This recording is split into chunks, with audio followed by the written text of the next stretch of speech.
my ever-faithful companion, Rise, Magician White Dragon!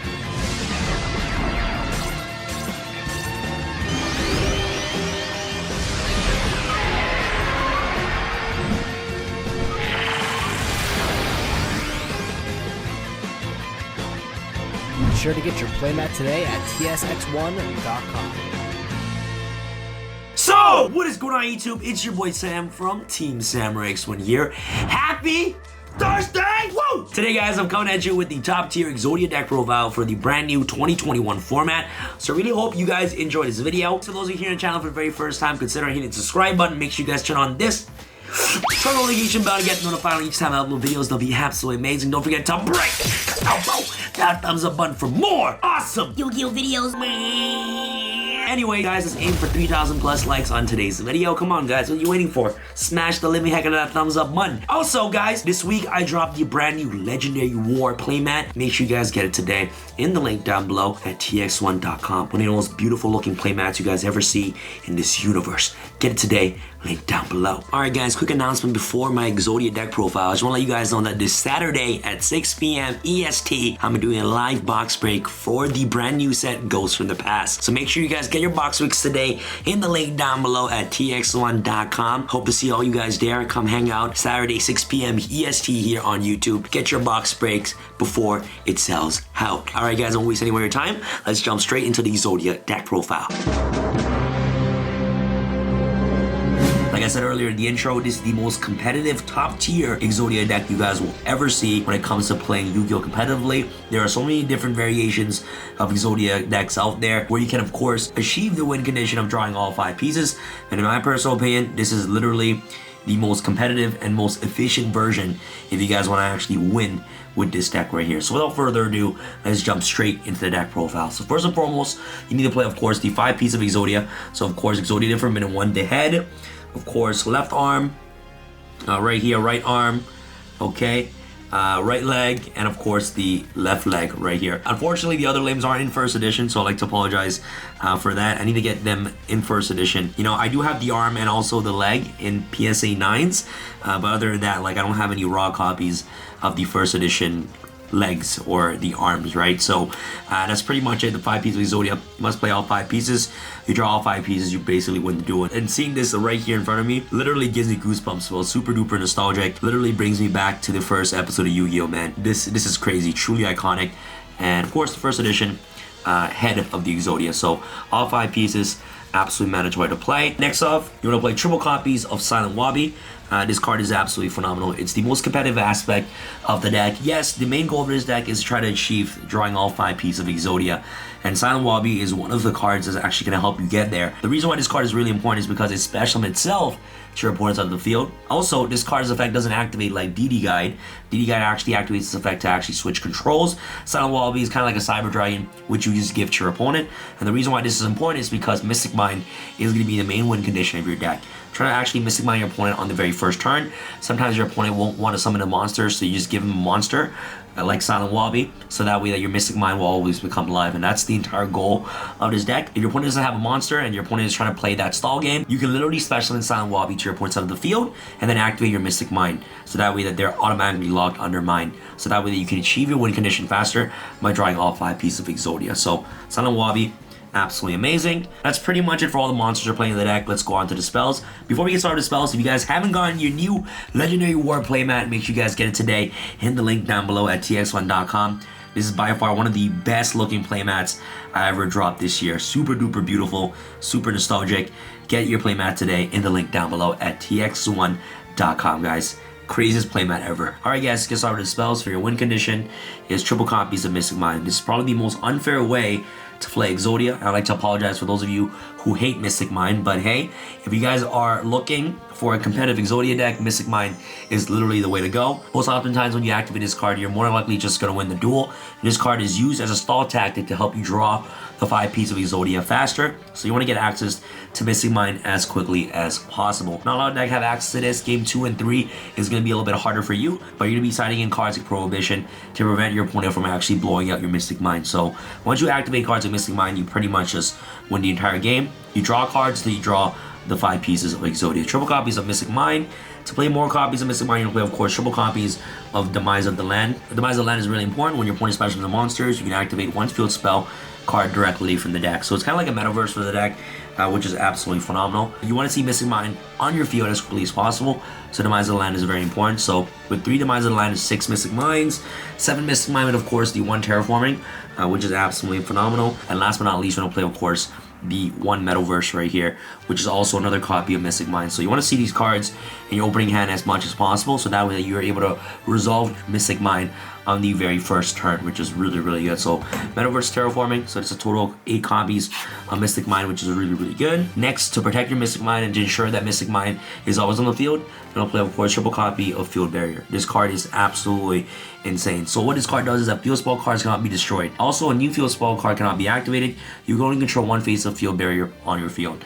So this card obviously puts a Field Barrier around Mystic Mine so that way your opponent can destroy it, which is absolutely crucial. So Field Barrier is absolutely needed for this deck to help protect your Mystic Mine always, right? Next off, for your consistency cards, I love this card, so good. Triple copies of Pot of Prosperity.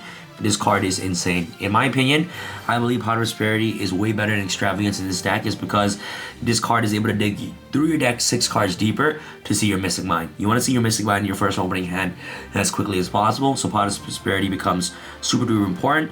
Also, at the same time, same thing with Extravagance, Pot of Prosperity can be used in the exact same turn as Pod Duality, which is actually really, really good. So imagine with Prosperity and Duality, you're technically digging through your deck for 9 cards to actually help you see your combo pieces, which is absolutely ridiculous. So Pot of Prosperity is just super duper nice. I love this card, and consistency is key with this deck. You want to maximize yourself and actually see Mystic Mine as quickly as possible, and Pot of Prosperity actually helps you get you there. If you don't have access to this card, you can play Extravagance instead, but I felt like I'd rather get something guaranteed than taking a chance with drawing 2 cards of Extravagance. So Prosperity is just way better in my opinion.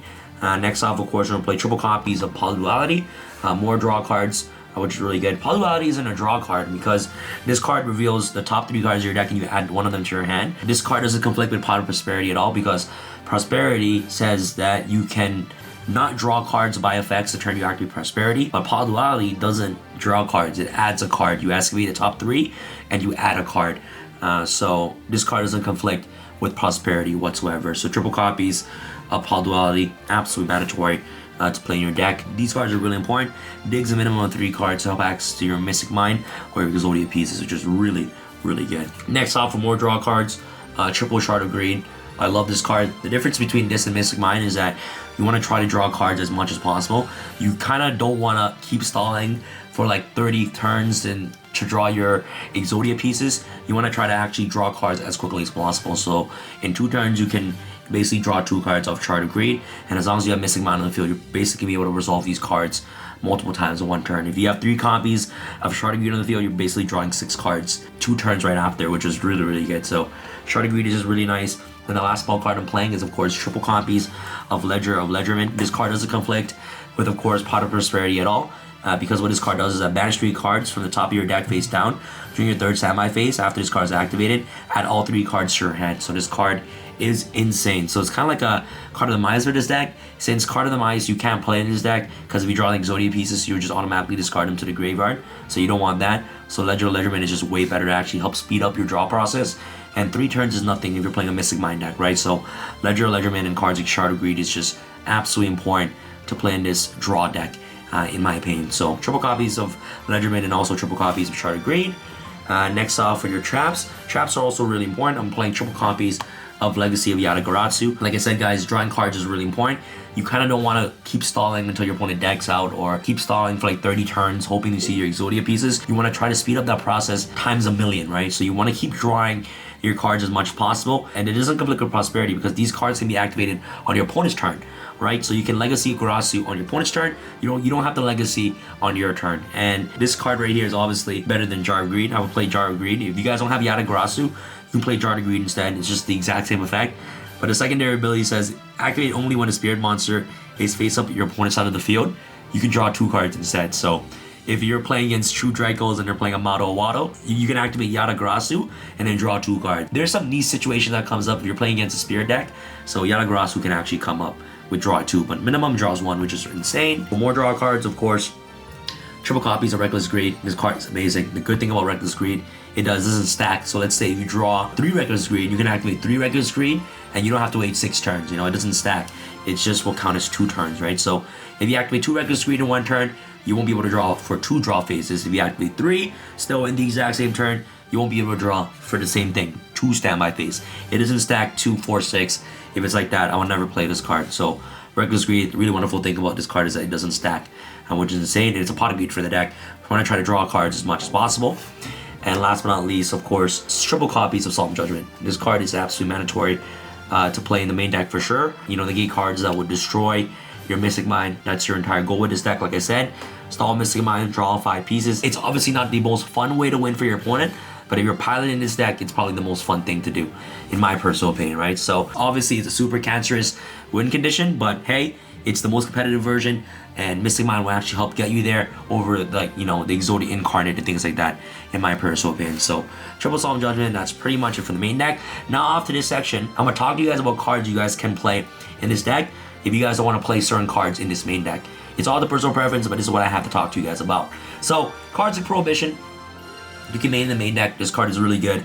Helps stops cards like Conquistador, which is really nice. Helps call cards like Cosmics, Harvey to the Duster, or any, you know, back row disruption cards that pose a threat against you. Prohibition becomes super duper good. So if you want to main deck this card, you guys can go ahead, take out any 3 cards you guys desire, and put in 3 Prohibition. Another card you guys consider is playing is Scottish Skull Oracle. This card is unfortunately banned in a remote duel, so that's why I'm not playing it in the main deck.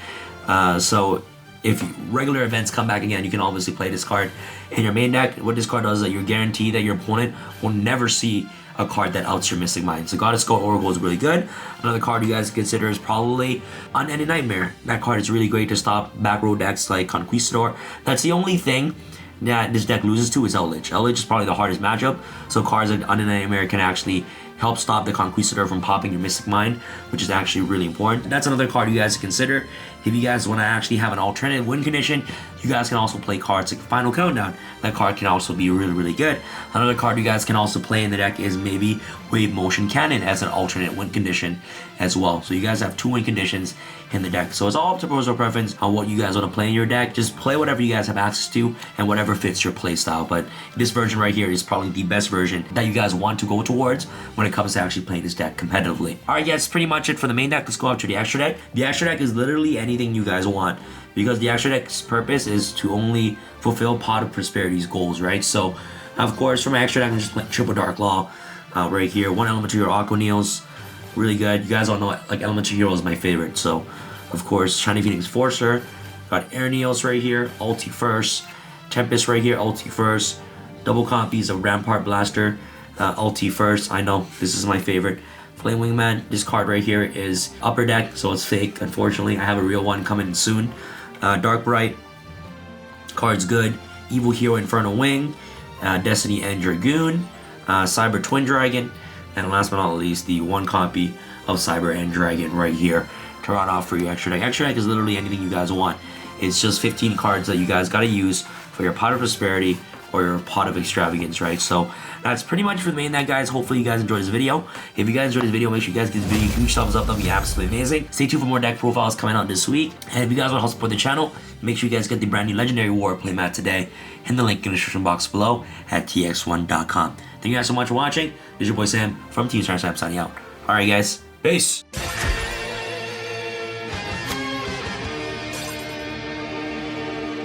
Join me, my ever-faithful companion, Divine Magician Dragon!